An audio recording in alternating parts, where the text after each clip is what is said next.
Hello and welcome to another episode of Checkpoint, the podcast highlighting and telling the stories of influential leaders in and around the sports industry. Guys, today you are going to want to sit back and enjoy a story of a gentleman who comes up to us north of the border up in Ottawa, Canada, had an amazing career, came to an abrupt stop in the NHL, but nonetheless overcame a ton of challenges and is pioneering a new career and making an impact everywhere he goes. I'm excited to welcome my friend and our next guest to the show, Doug Smith. Doug, my man, how are you doing today? I'm doing very well. Thank you, Scott. Awesome, man. Well, for everybody just tuning in for the first time here on Checkpoint, we're going to take the next 45 minutes and really get into Doug's story. And I am going to keep this really short and abbreviated because there's a ton that we're going to unpack and uncover today.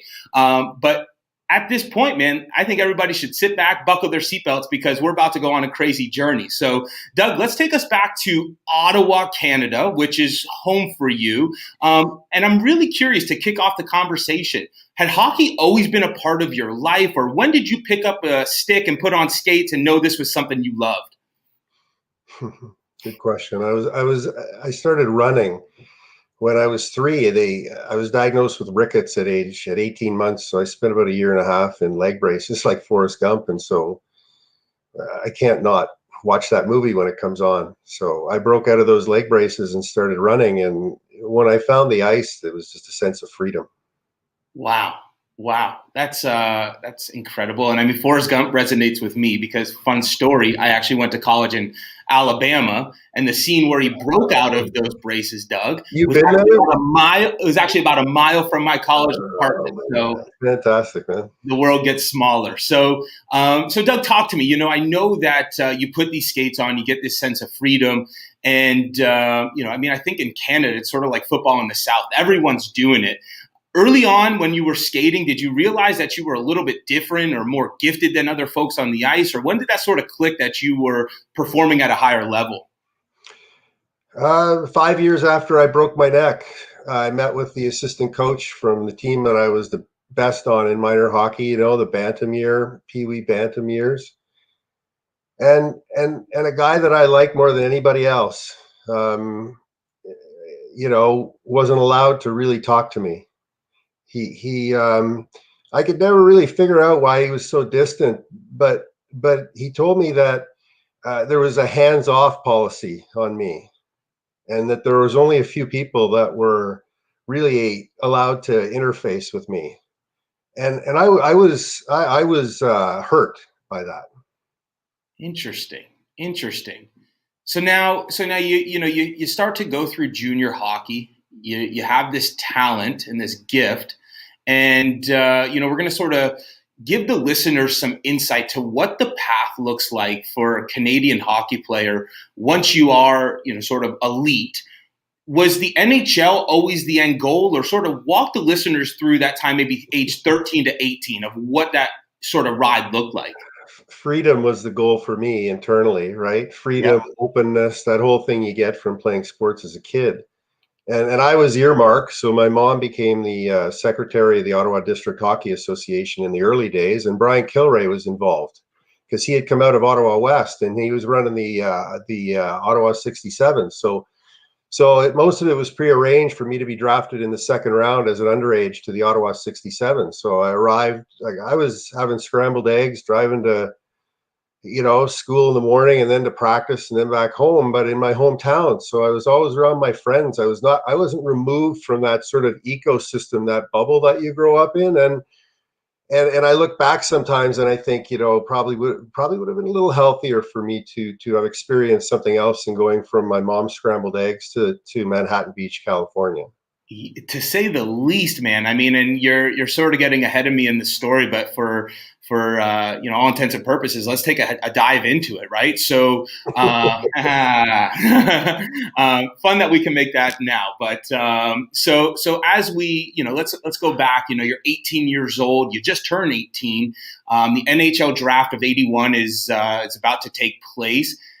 At this point, did you know that you were going to be drafted, in the first round, or sort of what was the mindset as you were preparing for that sort of couple weeks out? I really don't have much recollection. I don't know whether it was because of the traumatic experience, but I have the pictures with Dale Howard, Chuck, and I, and but very little recollection of that day or how I felt. I really didn't know what was going on. I was 18. I don't think at 18 you can possibly know what's going on. It was probably just a blank stare most of the day. Yeah. And then all of a sudden, I was in a battle between, whether they wanted to have me on the team or whether they wanted me in junior. And, all of a sudden I was thrust into this place where there was no consistency and no normality as I had known every other summer. Right. It was really a strange, it was like getting hit by a wave. Like at that age, I guess I just wasn't prepared. Yeah, and I don't know how you are prepared, right? Like, I mean, I was barely prepared to go ahead and take on a smaller group of five collegiate football experience. Never mind showing up at the Coliseum in LA and being on the national stage there.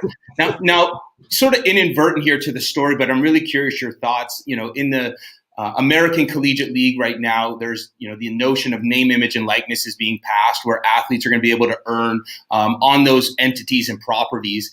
Do you think that have you seen a change and an evolution in the way that we're educating the athletes to make sure that they're more prepared as they're able to go ahead and embark on that earlier in their journey? Or what are your thoughts sort of around that? Oh, it's gotten a lot better. Like they started figuring out that, the brain changes and you got to treat a child different than you treat a 30-year-old or a 25-year-old. So there's a lot of things happening in the sport right now that make it healthier. So, you'll always suffer from trauma in the sport because you're always going to come to an end, right? When I talk to athletes, it's like talking to military veterans, and all of a sudden it comes to an end, and the whole world that you knew that changes. And it doesn't matter how much money you make. The statistics haven't changed.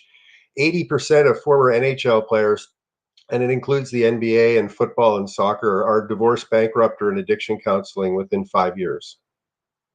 Doesn't that pain you to say out loud?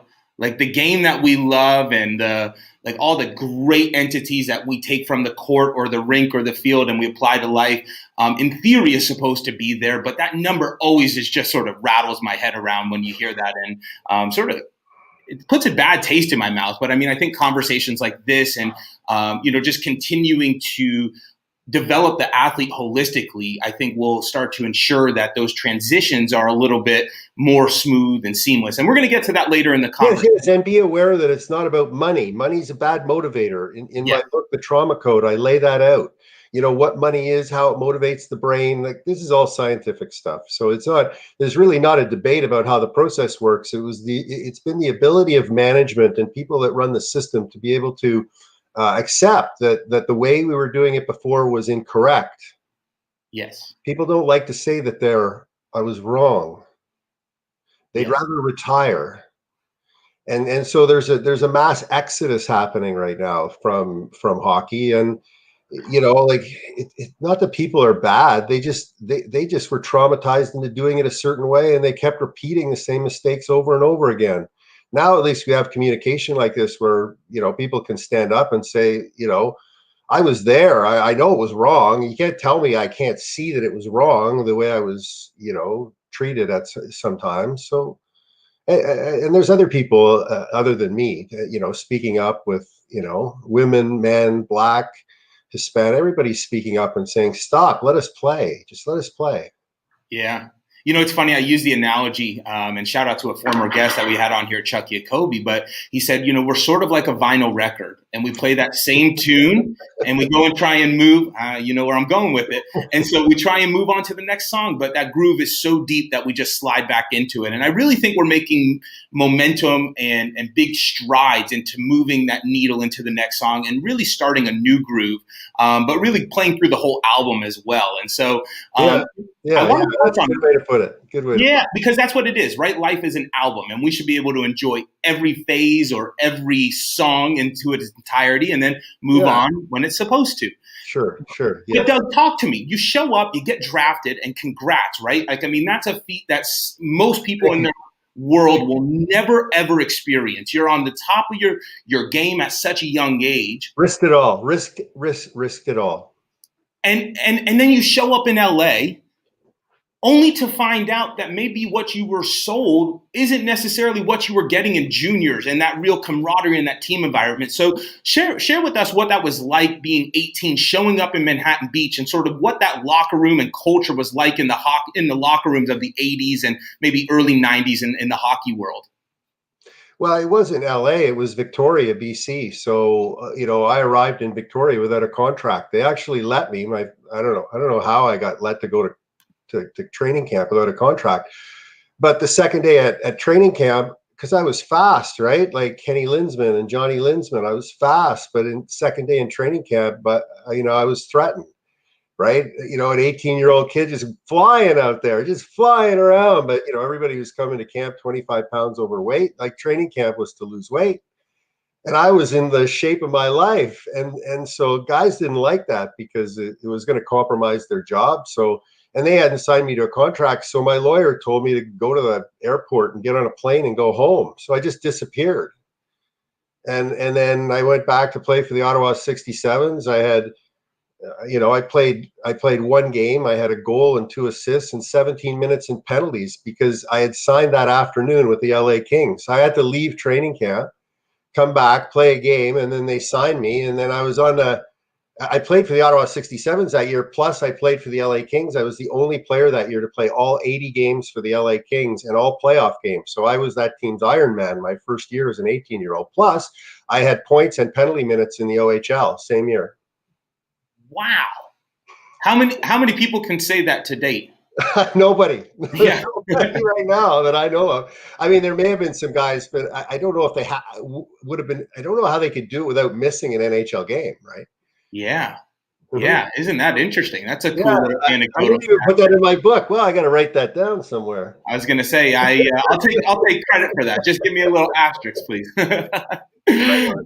So you're in LA, you catch your stride, skating well, earning your name. We talk so much on this show about, stealing inches in the football world from people in the locker room or, mentors, coaches around you.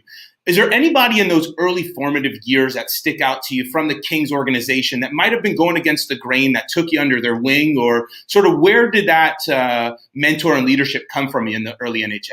Yeah, the trainer, Pete Demers. The trainer and Mark O'Neill, both of them. They saved my life at times. It was hard lessons at times, but then, the time that I spent with them when I was injured, when I was going through trauma, they could pick up on a lot of things, right? Like at 18, you didn't know what was going on. And so, having those hands on you, I learned at an early age. And having a discussion about what's going on and having somebody to confide in, because if you're empty and you don't have anybody to confide in, like, it's like you're in trouble, man. Like, so I was fortunate. Pete Demers, really, I think saved my life, and I think he diverted some guys from taking me out. Wow, isn't this interesting? Now, you talk in your biography about the first 3 years.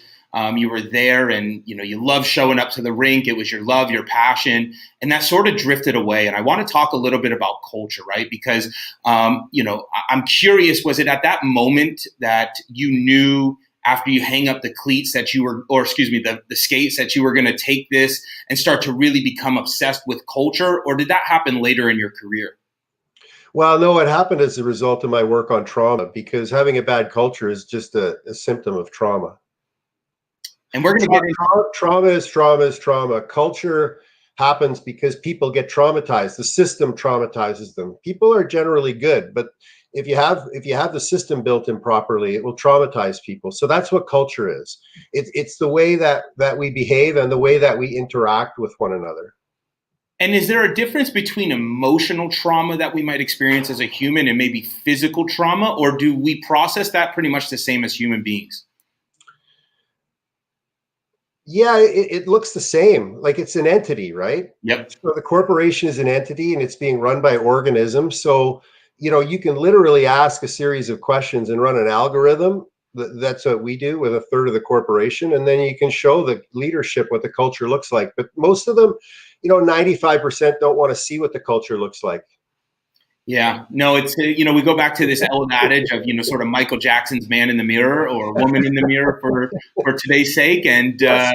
you have to look back at yourself. And I think a lot of people don't want to reflect on the culture of a locker room or of their organization, because if you are in that leadership position, that's usually a reflection of you and your inadequacies or faults or wherever the gaps may lie. And so we're going to spend the whole back end of the conversation, because the work you're doing, from 93 to where we're at now is just incredible. And all of our listeners are going to, I think, really gain some nuggets from there. But I want to take a moment and detour to the jersey behind you. So let's talk about the Miracle on Manchester. Yeah. This is, I'll tell you about it. It's really neat because it was never supposed to happen. But if all you do is Google Miracle on Manchester, they'll tell the story a million different ways.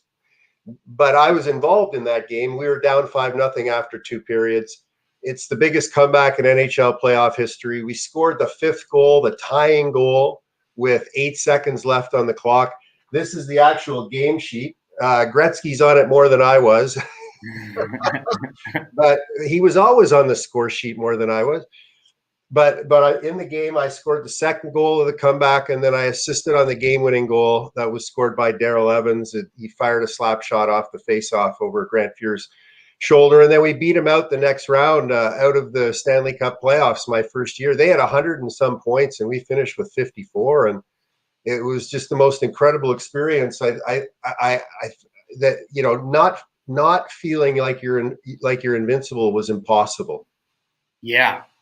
Dude, I watched that slap shot off the face-off, and I got goosebumps. And it's the old adage, right? Like, I grew up watching old Gretzky film, and you see the goalie masks. It looks nothing like what we see today in the game of hockey, except for like all the foundations. But watching him hit that slap shot, skate to the other end of the rink, it's infectious. And I'm curious, like, when you reflect back on your hockey career, beyond that as a pinnacle, are there any other moments that stick out as a highlight for you? Yeah, there's a goal that's become sort of famous. People sort of recognize it now because it's there's 6 guys in the picture. I'm scoring. I have my hand up. Yeah. And then around me is Gretzky, Messier, Coffey, Curry, and Fuhr's lying down. And Coffey doesn't have a stick. And it's actually the game-winning goal in the odd, the 3rd game that I played for the Buffalo Sabres after I got traded from the LA Kings. That goal sort of made me a recognized name in the Buffalo community. That's all it took in sports. You just got to be in the right place at the right time. A blind squirrel gets that nut every now and then, right? Yes, sir. And especially in the Buffalo community, shout out to Bills Mafia. You're talking to a diehard Bills fan here. Still has 40 flakes in his house. So I'm going to add Doug Smith to the Buffalo Legends. Thanks a lot. That's fantastic. It was an amazing experience in Buffalo because, it was the first time I really experienced stardom. People didn't really know hockey in LA until Gretzky got there, but they knew hockey in Buffalo. And I just had such a good time, and they treated me so well in Buffalo. I felt so comfortable. The demographic was similar to Ottawa in a way, same size. And, a big shout out to East Amherst. It was just incredible being there. Super cool. Fun to reflect back on that. And now we're, I think we're at the point of the story, Doug, where, we're going to say the skates meet the ice, the rubber meets the road, but change happens. And so let's game 607 of your career over in Europe. And I think I'm going to sort of let you take it from here. But, when we talk about transition, I think a lot of folks maybe have this idea that it's a romanticized, we're going to get out of the game at our own terms. Doug, walk the listeners through what happened in that game and sort of how it shaped the rest of your life. Yeah, 2nd period. It was an away game in Austria. I had gone over to Austria because I had run into political challenges with Scotty Bowman, and that's another story. But I was with the Pittsburgh Penguins. Things didn't work out, so I went over to Europe, and halfway through the season, in February, it was just a dump and chase, and I wound it up and went to hit the defenseman, just missing the goalpost with my left shoulder, and the guy fell in front of me and caught me in the hips. And I couldn't get my hands up in time going full speed. So I went pile driver about 22 miles an hour into the end boards in a rink in a small town in southern Austria, 9 hours away from my hometown, where my wife was 5 months pregnant and was taking care of our 2-year-old little girl. Wow.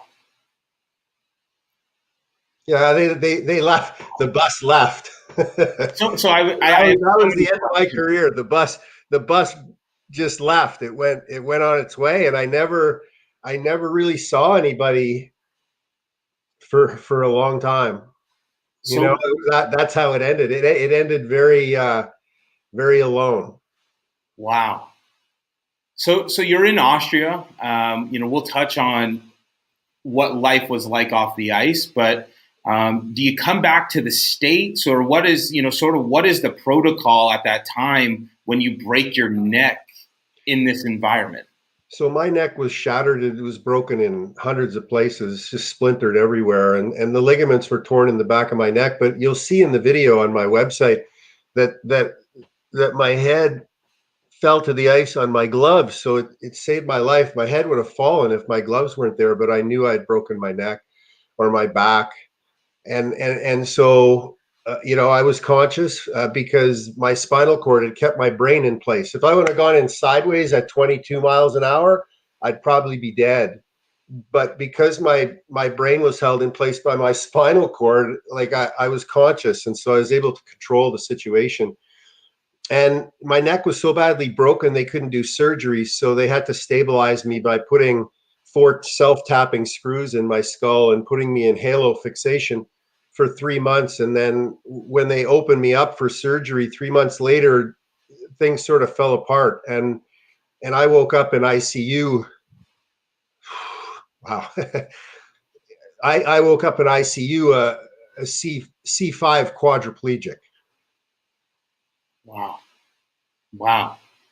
And so you wake up in ICU, and I appreciate you being so vulnerable with this. So you wake up in ICU, and at this point, are you still in Austria, or were you able to get reconnected with your wife? I was back. I had been flown back in traction. I had been moved across the country to my hometown hospital by helicopter. A lot of that stuff is online and on my website, at DougSmithPerformance.com. You can see the whole story there, and what sort of kept me going and what's provided me the ability to to just keep forging forward. So wow, it's incredible. And so just a couple pointed questions, and then we'll transition this. But you're laying there in the ICU, and obviously life just completely came and threw you a curveball there. Was the first thought, am I going to be able to walk again? Or sort of, how did you program the internal dialogue to crawl, walk, run in the most literal sense here? Well, the worst time, and it happens to every spinal cord injury, was when I was suicidal. I had been taken to the shower room after a few days, and I was being fed. I couldn't do anything, and I wanted to go have a shower by myself, and they put me in the spine chair and broke it down and wheeled me into the big shower room, and it had big paddles on the wall, but I couldn't get even the paddles to work. And so the trip back with my wife behind me to the hospital room, that was when I didn't want it to go on anymore. So that was my worst point. From there, we started to make plans, and part of our plans was to get back to the top of Whistler, because I had been there when my wife and I were with out in Vancouver with the Vancouver Canucks, and we wanted our kids to see Whistler. So I had these things that I put out there, these goals that I needed to achieve, that I had to see, and I started to use my brain more effectively. And that's really what my book is about, is how the brain leads the body and the brain follows the body, like Herbert Benson says, at Harvard University. So that's what happened to me, and it's been that type of journey ever since. The physical body has always come second to me and to my wife Patty and to our kids. We spend our time going to a neuro first model, more than a physical first model, and it's paid off for us. And it seems like science is now catching up to that philosophy. Wow. Wow, wow, wow. Now, last question on this, and then we're going to take a dive into the extensive work that you've done over the last couple decades. But what was that moment like when you took your first step after the accident? It was great to me, but my wife still remembers it and laughs at parties about it because it was so spastic. The nurse took the walker away from me, and I was able to take that first step, but I had a very spastic right leg, and so it like I looked like I was 29 years old. I had atrophied down to 172 pounds from 195. And so for me, it was this great achievement. But to my wife, it was like, oh my God, how am I ever going to stay in this relationship? And so we talk about that openly. We laugh about it because I saw it as fantastic. Like I might make it. And she saw it as, oh my God. And then was it just sort of like we took over from there? Like one step led to two, led to three, and you sort of had this trajectory? We taped my feet to the Schwinn Airdyne bike, and that got my arms and my legs sort of synchronized. And I was on 250 milligrams a day of morphine, and I was taking a banned drug today called Halcyon to knock me out every night for almost a year. And so 4 months into the spinal cord injury, I still had zero bladder function.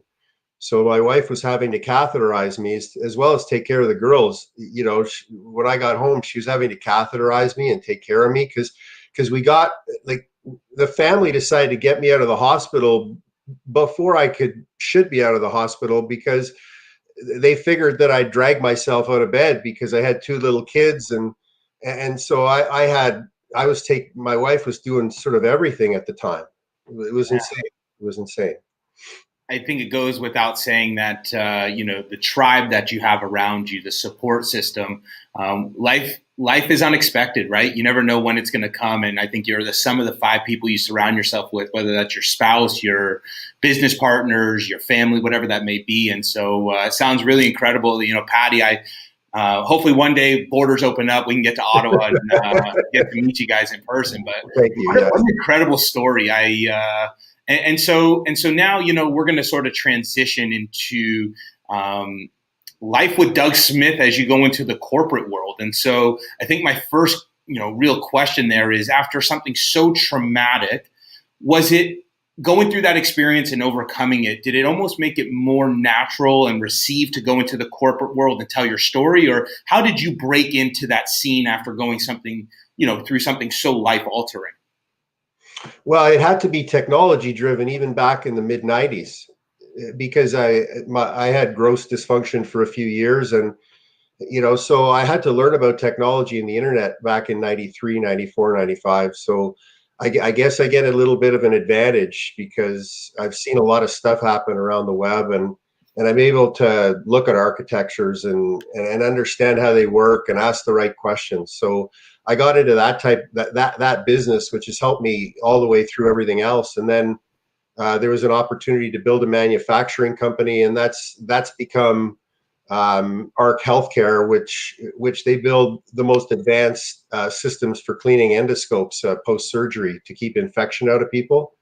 And so I moved on from that. When I left as president of the company, I sat down and wrote the trauma code. Well, I wrote Thriving in Transition, so I could show people how to change. Yep. And how I've changed. And then I wrote the trauma code, which took change and it took science and it sort of pushed change and science together. So if you want to change, you can just read the trauma code and you'll see the change that's occurring and you can get out in front of it. And hopefully people will do that. I mean, it's really just getting out in front of stuff, right? I mean, that's Correct. what it's all about. Correct. And it's like that preparation, right? Like it's, we don't want to necessarily wait till it happens, but like if we're living a lifestyle, we know change is inevitable. It's not a matter of if it's going to happen, it's when it's going to happen. And so I think as you're able to build this up, then as change comes and you can meet it sort of right where it's at. And so, we talk a little bit about through your journey, you experienced change, and we'll call that trauma, right? Trauma really sunk in. Then there's the healing part, but then there's the high performing part, right? And I think I don't want that to get lost in here. Is that or you can call it renewal. I mean, some people prefer the word renewal, but renewal and high performance are the same thing.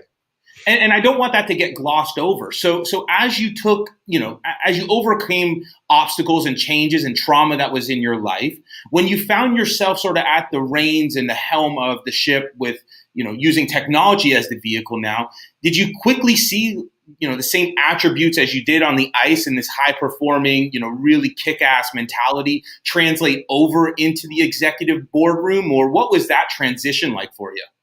Yeah, I was always a scientist type of guy. I always just wanted to find the truth about how you could spin the puck or keep a frisbee in the air. I'm a frisbee aficionado.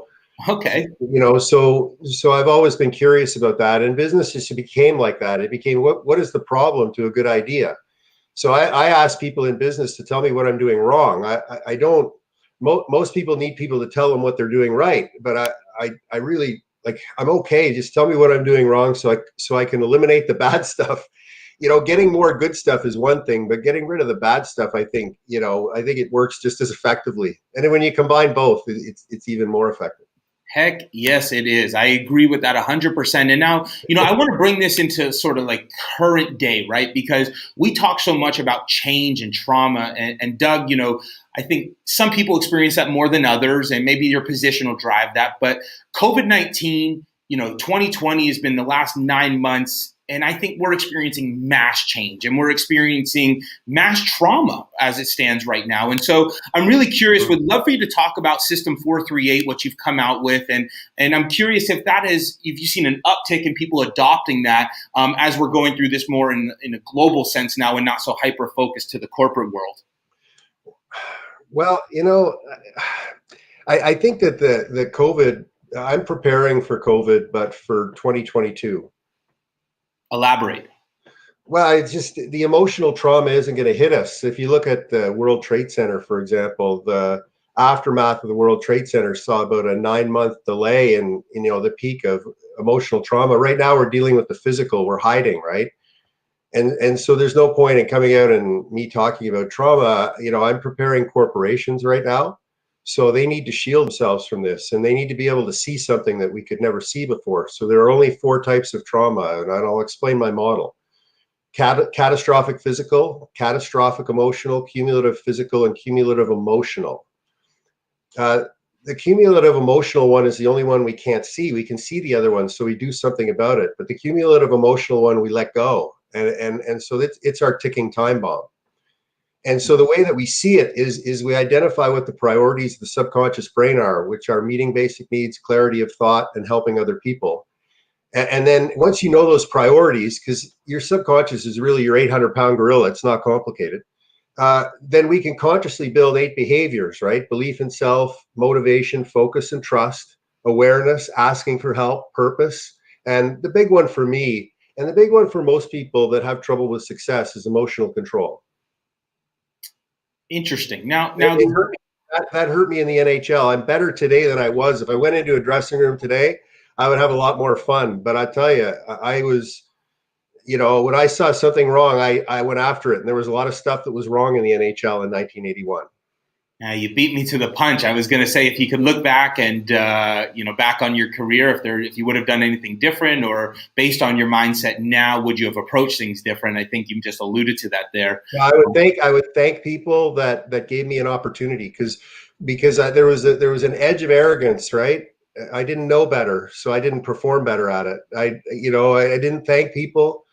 I knew I was good, which was important, but I didn't balance that with other behaviors that would give me the empathy that I needed. So, I take full responsibility. And I made a pact when I broke my neck, when I was lying on the ice. I said to myself, if I got out of that situation, I would go back and I would apologize for people, and I would thank people, apologize for what I had done wrong and thank them. That's all I saw. I didn't see grandeur. I saw all the people I had to go back and chat with and apologize to. That's what I saw when I was like just millimeters from death. Isn't that something? Yeah. That's what you saw, huh? I didn't see any of the big things that I did. I saw, oh my God, I treated that human being incorrectly. So get ready. If you're treating people badly, get ready. It's coming.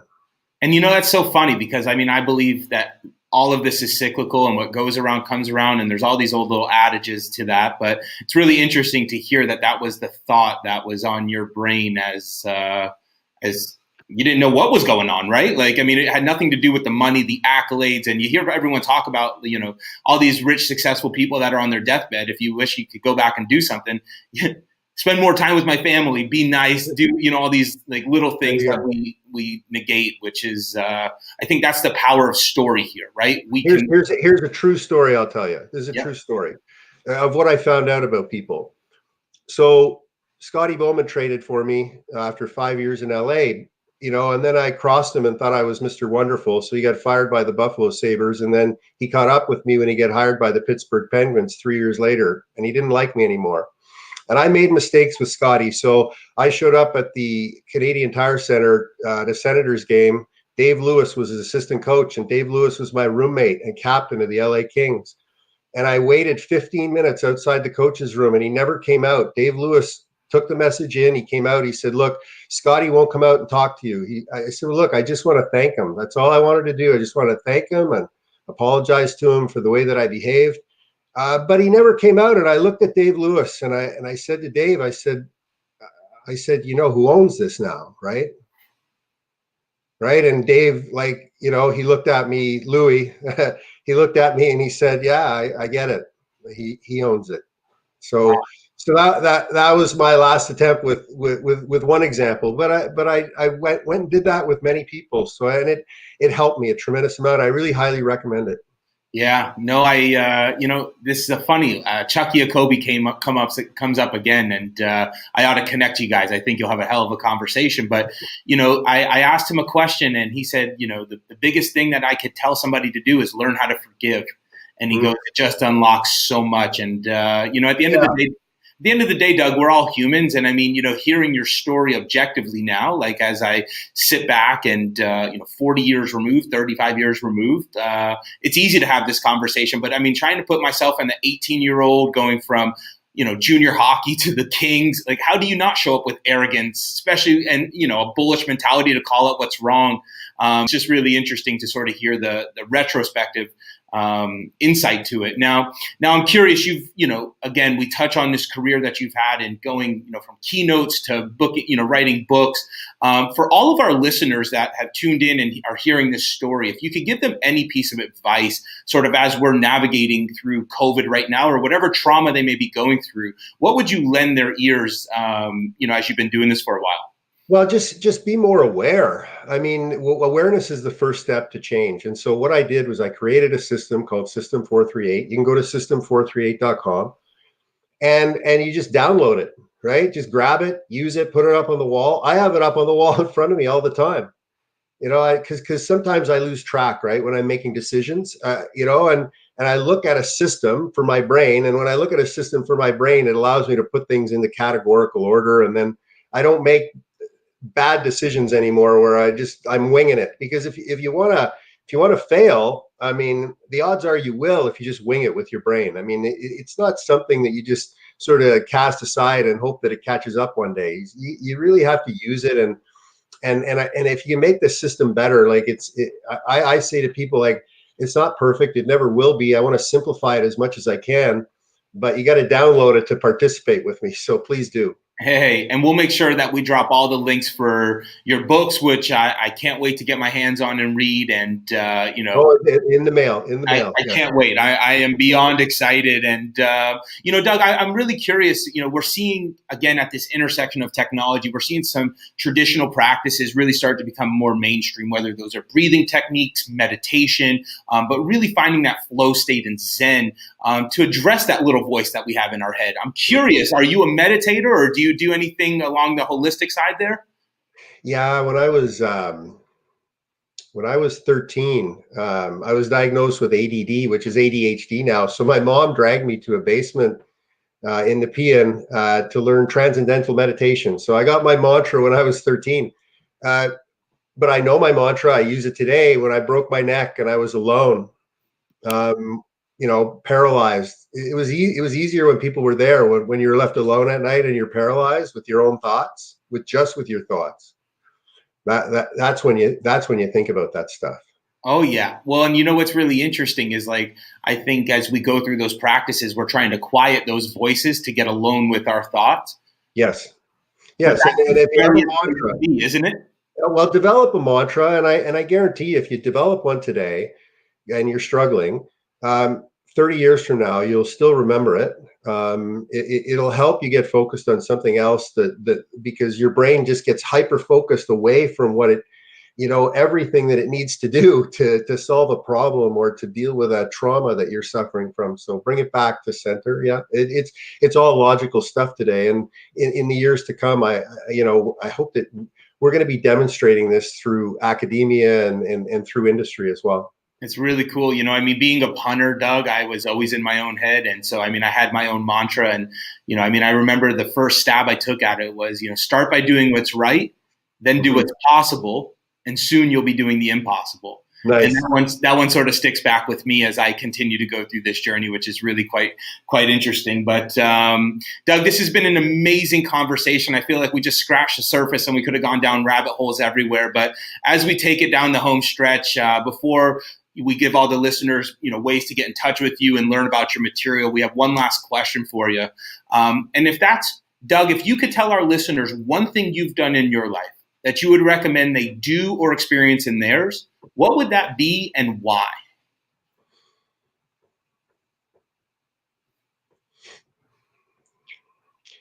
At least look at CBD oil. Ooh, isn't that an interesting answer? You care If, to you, if you're elaborate a looking, little if bit? you're looking for physical and mental combined, at least look at CBD oil and the cannabis industry. Just because what we're seeing in the lab and what we're seeing in the genetic world is so absolutely fascinating. I get the opportunity to work with some of the top researchers in the world. Yeah. And so what we're seeing is I can't even explain it because the people who are expert at this tell me, they say people don't know what they don't know. Yep. And if they're not open at all, there's no way you can get anything in. I don't care whether it's a healing mechanism or a better way of living your life or eating something better. You're never going to get in. They're just going to tell you what you want to hear. And so one thing for healing, for renewal, is to get educated about this type of thing. I'm not saying everybody has to do it. I'm just saying get educated about what your options are, because this option is much safer than what exists right now out in the marketplace, in the military with PTSD. It's a dangerous world, the opioid world and the alcohol world, so keep that in mind. I think it's a great answer. And, it's sort of to that notion, right? A mind expanded never contracts. And so Yes. continue to educate yourself. So at least you're making informed decisions and not just being prescribed what to do. When you know better, the brain does better. Yep. As soon as you know better, right, the brain will do better. It'll be hard to resist doing better. So you just have to learn about this stuff, right? That's all. 100%. Well, if you guys liked our conversation today, which if you didn't, then please unsubscribe from my podcast because this is exactly what we do it for. Doug, where can the listeners find more about System 438, your books, follow the content you put out? Where can they find you? Oh, there's two places to find me at DougSmithPerformance.com. And the other place, my corporate world, my corporate life, I spend at JPOM, JPOM as in Mary.ca. Just plain old management. Love it. Love it. And so what we're going to do is we're going to post the links. I highly recommend everybody grab a copy of Doug's book, download all the material that you can. They're simple, digestible, actionable items that actively will change your life. So, Doug Smith, thank you so much for coming on the show. We enjoyed the stories. Hope to have you on again. But for all you listeners, until next time, be sure to